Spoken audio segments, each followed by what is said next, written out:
Hey everybody, Sean Holsinger here from holsingersflyshop.com. Bringing another fly time video, and this week it's the last in my sulfur series, the dry fly.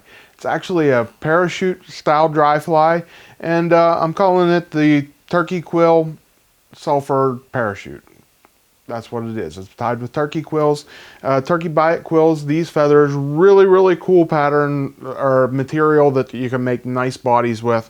Again, I'm using the long side. What it is, it's a turkey wing dyed. This one is dyed golden stone, and I'm using the long side of the feather, not the short biot side. So this works great. Makes a nice little ribbed body. You're going to see one of the most important things here. It keeps your body thin. If you catch a sulfur on the stream, you're going to see it's a very thin bodied fly. So we want to keep that. We want to stay thin. This is easy to maintain that.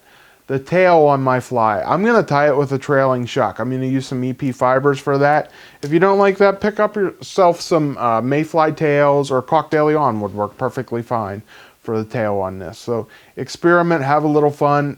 Tie it in different colored posts. Maybe you can see a different color better than the orange one that I use here. And also, you probably don't have a golden straw neck laying around. That's fine. Switch it out with a dark bar ginger. Even a grizzly will work fine on this. So be a little bit forgiving on yourself on that golden straw. It does not have to be the golden straw hackle. Here you're going to see the fly in the vise and then the material is to tie it.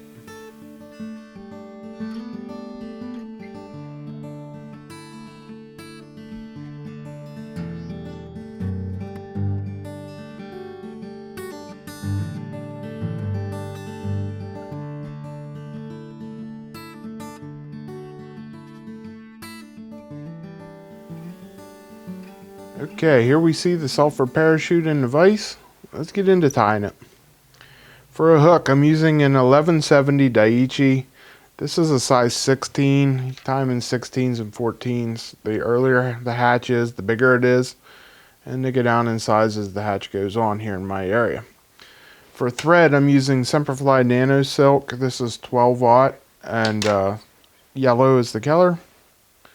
For a tail, I like to make like a trailing shuck on my flies, and I'm using some March Brown EP fibers, trigger point fibers, and I'm just going to tie them on about, I'd say like 15 or 20 of them, tie them on the hook there, and then I'm going to cut the tail off about a hook length, about the length of the shaft of the hook there.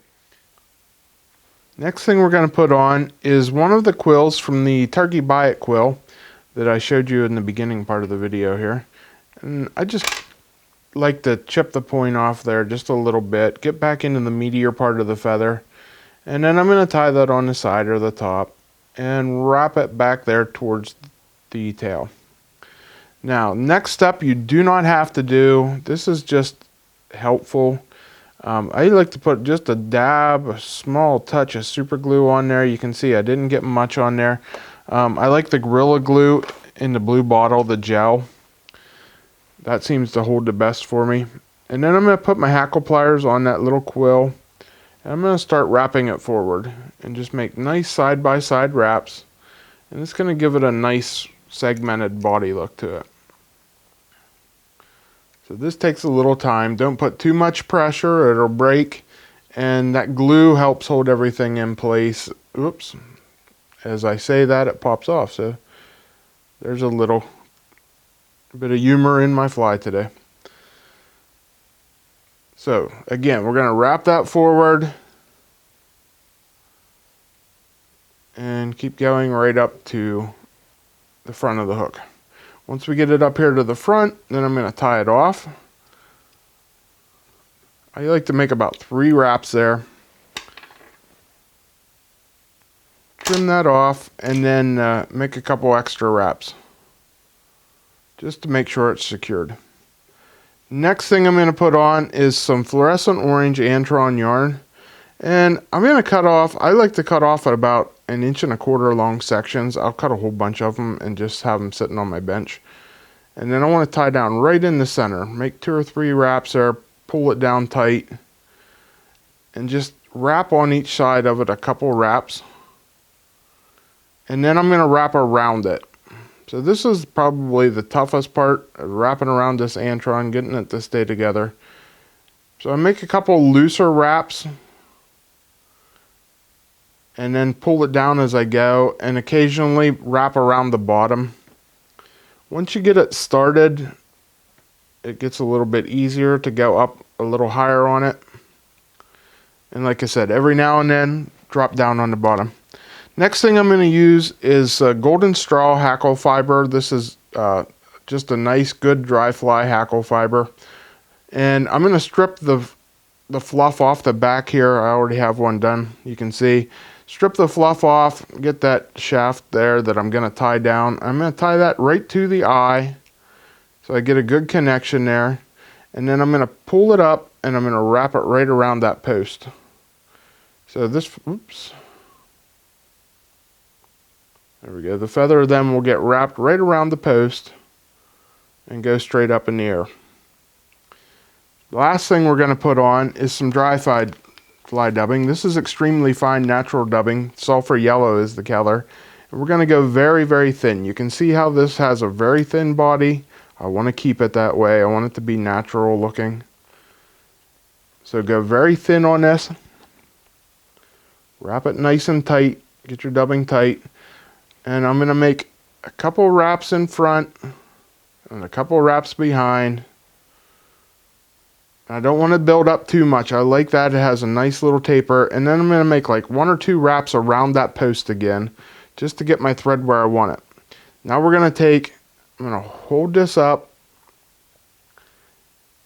And you got to kind of tweak that post a little bit to get it standing up where you want it. And then I'm going to make about 5 or 6 wraps around the post with my hackle. And this takes some practice. Starting at the top, wrapping your way down to the hook shank. Once you're down to the hook shank, like I said, about 6 wraps or so, then we're going to tie around that post. And what I do is I go up and down to not trap any fibers from my post on the going downwards. Once I get it wrapped down nice, then I'm going to cut off the feather shaft that's remaining, and I'm going to come in and whip finish. To whip finish, I like to do this around the post again.